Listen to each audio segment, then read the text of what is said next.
Aujourd'hui, j'avais beaucoup de réunions avec les partenaires au développement, mais vu le sujet qui est très important, j'ai dû ajourner, me faire représenter et pouvoir venir et vous soutenir.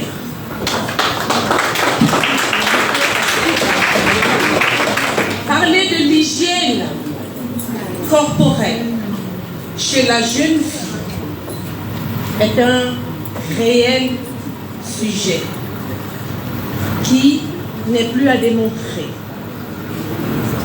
Et ça, nous devons tous, comme l'a si bien dit Monsieur le conseiller, mais également Madame Sayon Sissoko, qui est parmi nous, vraiment, je ne peux que vous accompagner. Et mon accompagnement ne sera pas dans les mots. Nous avons aujourd'hui, grâce à la clairvoyance du colonel président Mamadi Doumbouya, chef de l'État, chef suprême des armées, une direction au sein du département de la promotion féminine de l'enfance et des personnes vulnérables. Une direction d'un fonds aux activités économiques des femmes et des filles. Alors, c'est un fonds qui a été créé il y a à peine 7 mois. Mais je vous assure que le premier fonds qui va sortir de là ira pour vous. Et vous serez pour accompagner ce projet d'hygiène au sein des établissements scolaires pour aider dans la connaissance du corps de la jeune fille qui commence à devenir une adolescente, mais également l'utilisation des serviettes hygiéniques. Madame Sissoko, je vous remercie parce que nous n'avons pas commencé avec les serviettes hygiéniques.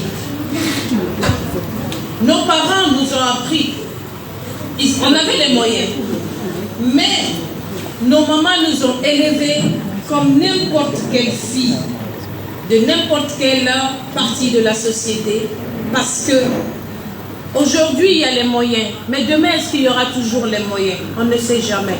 Donc préparer la fille, la jeune fille et la future femme de demain à supporter toutes les situations. Parce que c'est pas parce que tu as un mari qui avait les moyens, qui travaillait et que demain il n'a plus d'argent que tu vas divorcer. Il n'a plus de travail que tu vas divorcer. On se marie pour le meilleur et pour le pire.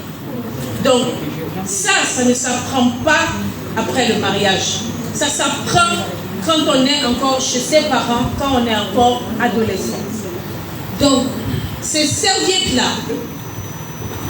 on les préparait pour la jeune fille, on les découpait et on lui apprenait comment prendre soin tous les mois et chaque jour. Alors, c'était des serviettes qu'on pouvait gérer sans même que ses frères qui sont dans la même maison que nous ne sachent de quoi il est question. Mais avec l'évolution, avec le développement, nous sommes obligés de vivre notre temps. Alors, aujourd'hui, vous avez plus de chances d'utiliser des serviettes hygiéniques à usage unique. Mais il ne faut pas les garder longtemps. Après 3 heures maximum, il faut se changer. Par contre, il y en a qui ne peuvent pas l'utiliser 3 heures de temps parce que nous n'avons pas les mêmes corps. Donc, c'est de toujours vérifier si ce n'est pas rempli. Si c'est rempli, il faut le changer. Donc, il n'y a pas de temps pour pouvoir utiliser les serviettes hygiéniques. Les hommes peuvent nous aider à cela, comme nos maris peuvent aussi nous aider à l'usage des serviettes afin que nous puissions garder notre santé. Parce qu'une femme qui est en bonne santé, c'est aussi un homme en bonne santé. Alors, s'il vous plaît, nous sommes à l'orée du mois de la femme et c'est le mois de mars. Le mois de la femme commence le 1er mars jusqu'au 31 mars. Et pour cela, nous disons merci aux autorités aux chefs de l'État qui ont bien voulu nous accorder, à nous les femmes de Guinée, tout un mois pour pouvoir parler de notre condition, de pouvoir parler de notre émancipation, de notre développement, de nos formations, mais et surtout du respect de nos droits. Mais ce n'est pas parce qu'on a des droits qu'on n'a pas de devoirs. Nous devons aussi respecter nos devoirs. Nous sommes le socle de la famille. Nous sommes au centre de chaque famille. Nous, les filles, les femmes. Aujourd'hui, une femme qui est instruite, notre slameur a tellement une belle diction que vraiment je remercie ses parents de l'avoir encouragée et l'amener ici. Aujourd'hui, mon homologue, le ministre Guillaume, se bat pour l'excellence. Et cette excellence-là, on voudrait que ce soit les jeunes filles qui sont à l'école, qui soient vraiment les meilleures à chaque niveau. Battez-vous. Nous avons les mêmes cerveaux. Et encore, je pense que notre matière grise est encore plus grande que celle des hommes. Parce que c'est nous qui pensons pour tout le monde. Une femme, elle vit pour elle, pour ses enfants, pour son mari, sa belle famille et sa famille. Et au-delà de ça, elle vit aussi pour sa nation puisqu'elle travaille. Mais les hommes ne vivent que pour quoi? Je leur laisse répondre à cela. Alors, s'il vous plaît, les filles, croyez en vous. Croyez en vous, en chaque instant. Sachez que vous n'êtes pas fille pour rien. Vous ne serez femme pas pour rien. Vous êtes appelés à donner naissance, à être des femmes à tous les niveaux de responsabilité. Ça dépendra du métier que vous allez choisir.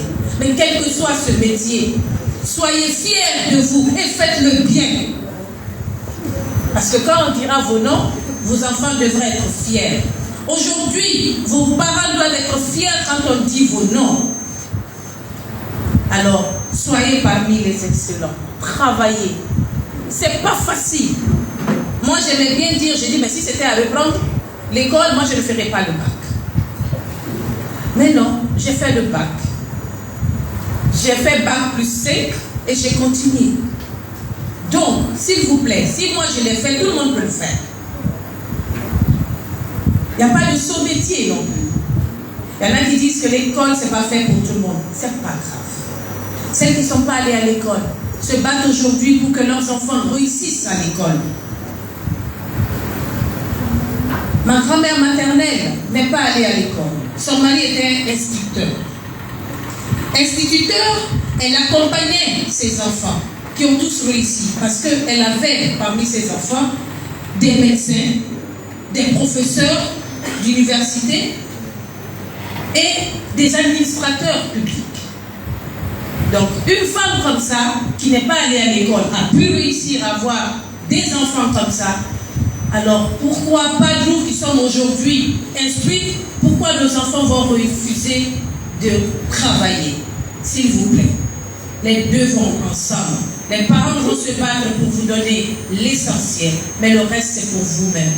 Alors, cette ONG qui est là aujourd'hui, nous allons les soutenir pour vous accompagner, toutes les jeunes filles de Conakry. Et après, on verra bien dans un autre projet comment aller vers l'intérieur du pays. Parce qu'il faut vraiment